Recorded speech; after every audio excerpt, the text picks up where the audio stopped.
Hi there, Sharon Horne-Ellstrom here. Welcome to day 2,900. I gotta look, 50.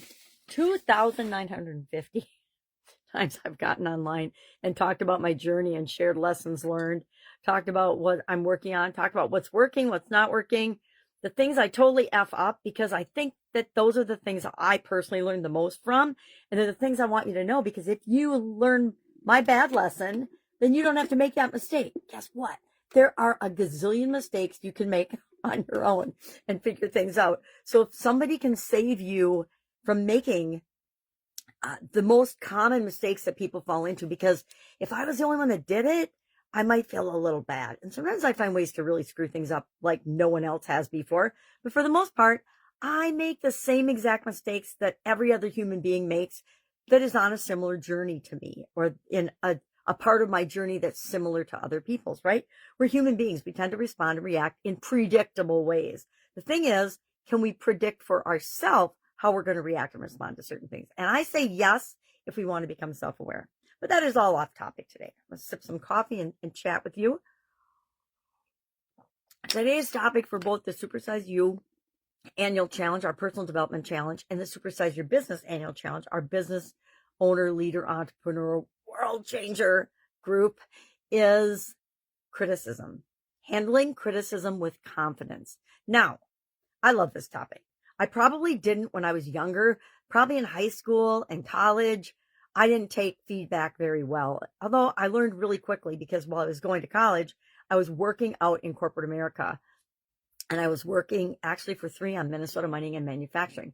And I learned very quickly that positive feedback could cause a negative response to from your peers.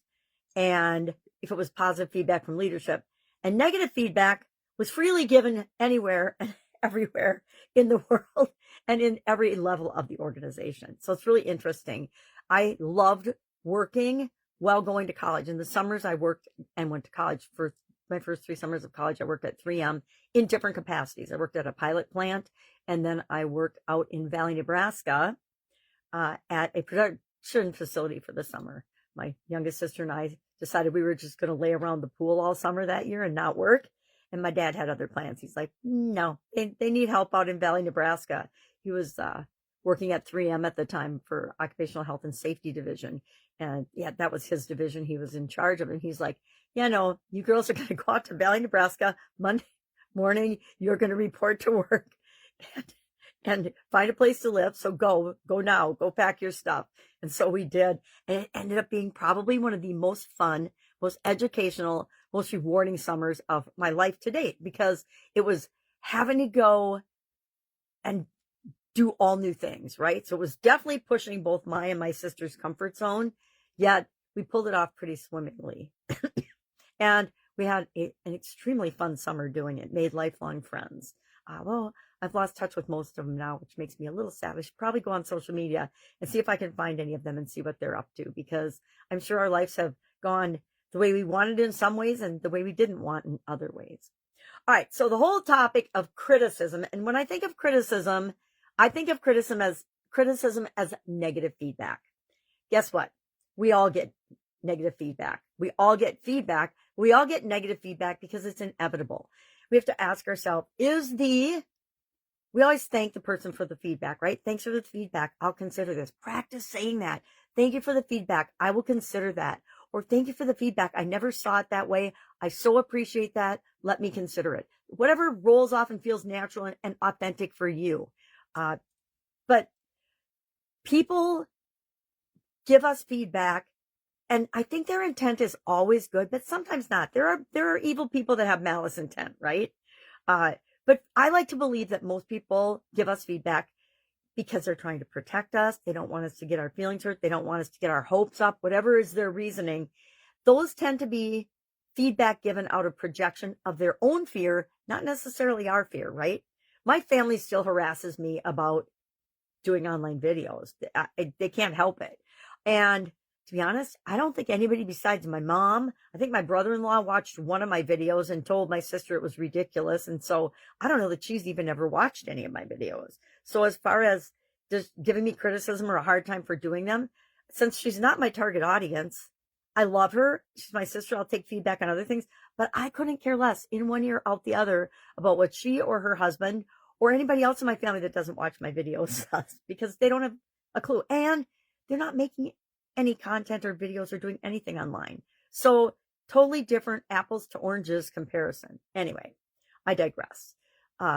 My granddaughter and my mother, I think, are probably my biggest fans. My youngest granddaughter loves to sit and watch my videos with me. Grandma, and she'll make me play them. And I'm like, yeah, I remember. So that's about the extent of my watching my videos back. Just to let you in on a little secret. I think the way to get over your fear of showing up in the world is to do it and then not watch it and criticize it. I have the luxury and the advantage of being legally blind. So it became impossible for me to edit my videos. It would take me so long to edit my videos. I just say what you see is what you get. Or it'd be so expensive because I create 3 videos every day right now. Sometimes I've created as many as 5 or 7 videos in a day. And so to hire somebody to do that, unless I want a full-time person to do that, which maybe someday I will, but to me, it's just about showing up and being authentic and being who I am. I'm starting to not like the word authentic because I think people use it in slimy ways. And oh, you just have to be authentic. Hey, just be yourself, right? My tagline, my favorite tagline since my cardiac arrest is be loving, love being, be you. Why? Because I think that's what we're all here for. I think our purpose, and I came upon this after my cardiac arrest because I had been looking and searching for decades. Well, what's my purpose? What's the meaning of life? Why am I here? What the heck? And I just had an epiphany that we're all here to be the best possible version of ourselves, to create and be and enjoy the journey and create the journey that's right for us. And, sometimes we'll stay on the path of what's right for us. Other times we'll veer off. I spent a whole lot of time veering off, and I ended up diametrically opposed to where I really felt and paid attention to how I felt that my life was on track. And it's taken me a decade and a half to get back on a trajectory of showing up and being myself and loving myself for that. The good, the bad, and the ugly, right? It is what it is. So we talked about our review for our super framework, our super process. The one that we're doing for the annual challenges this year is super. Went down to a 5-step process. I think the last couple of years we've had a 7-step process, which is fine. But for me personally, one of my core values right now is to simplify and streamline things. So if I can do it in a 3 to 5-step process, that's what I'm going to do. I'm not going to do it in a 5, 10, 20, 30-step process, right? You can make anything as many steps as you want to complicate it, but are we selling complication or are we sharing simplification? I share simplification because I know that as humans, we tend to overcomplicate everything. All right, so I digress. I could tell you some stories about criticism. It cracks me up, but I shared those in the other videos, so I won't repeat them here. Literally, so many stories, right? And it's pretty easy to tell if we step back and take the emotion out of it, because sometimes it does hurt and sting, right? And we step back and we're like, okay, well, are there valid points in that?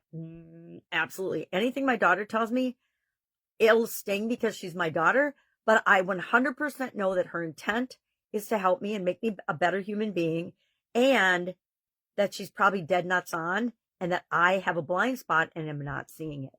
Absolutely, positively. Other people, not so much, and I just take it with a grain of salt.